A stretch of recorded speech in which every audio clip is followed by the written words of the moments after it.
오늘의 양식 제목은 하나님의 뜻대로 하는 근심입니다. 말씀은 고린도후서 7장 10절입니다. 하나님의 뜻대로 하는 근심은 후회할 것이 없는 구원에 이르게 하는 회개를 이루는 것이요 세상 근심은 사망을 이루는 것이니라. 근심이란 사전적으로는 해결되지 않는 일 때문에 속을 태우거나 우울해함, 괴롭게 애를 쓰는 마음이 놓이지 않고 불안해함을 말합니다. 다른 말로 걱정, 고민, 노심초사 등의 말이 있습니다. 많은 사람들이 걱정 근심 없이 살기를 바라지만 세상에 걱정 근심 없이 사는 사람은 거의 없습니다.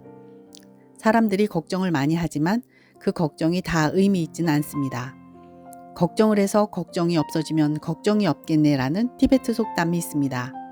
이 말은 걱정으로 문제를 해결할 수 없다는 말이죠. 걱정을 많이 하는 사람에게 물어보면 그렇게 걱정해야 대비하고 더 큰 일을 당하지 않는다고 대답합니다. 내가 할 수 있는 일은 해야 하지만 상대방의 반응이나 태도, 세상에서 일어나는 일들, 기상이변 등등 전혀 대비할 수 없는 일들이 있습니다.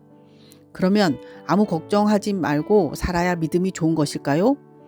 내가 어떻게 할 수 없는 부분이 하나님께 기도할 부분이라고 합니다. 맡기고 편안해 할 수 있는 것이 믿음이죠. 성경은 하나님의 뜻대로 해야 하는 근심이 있다고 합니다. 개인이 하나님 앞에 잘못한 것, 하나님의 명령, 법, 마음에서 벗어난 것 등에 마음 아파해야 하고 회개를 통해 하나님 앞으로 가야 합니다.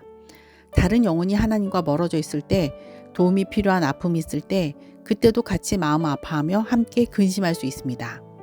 교회가 하나님 나라 일을 위해 애쓰고 잘 진행되지 않을 때 마음 아파하는 것도 하나님의 뜻대로 하는 근심입니다. 이러한 근심은 회개를 이루고 구원에 이르게 하므로 후회할 것이 없습니다.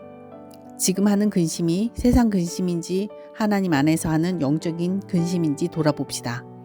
영적인 일에는 마음 아파하고 걱정 근심이 있어야 하지만 세상 일로는 너무 마음 아파하거나 걱정에 빠져 있지 말라고 성경은 말씀합니다. 이런 세상 일에 아무 관심이 없어야 하는 것이 아니라 우리가 세상에 살기에 지혜롭게 대비해야 합니다. 그리고 기도해야 합니다. 세상 염려에 빠져만 있다면 신앙인의 모습은 아닙니다. 신앙인이 영적인 지적을 받으면 근심하게 됩니다.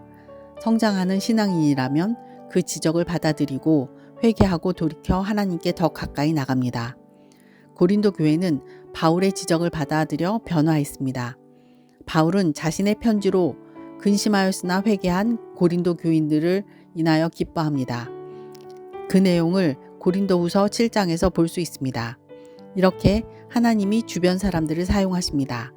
성경 말씀을 통해 설교를 통해 우리는 영적으로 지적을 받습니다. 근심도 하고 회개도 하며 하나님께 더 가까이 갑시다. 기도하겠습니다. 하나님 아버지, 근심 많은 세상에서 저희가 어떻게 할 수 없는 것은 하나님께 맡기고 평안할 수 있게 해주세요.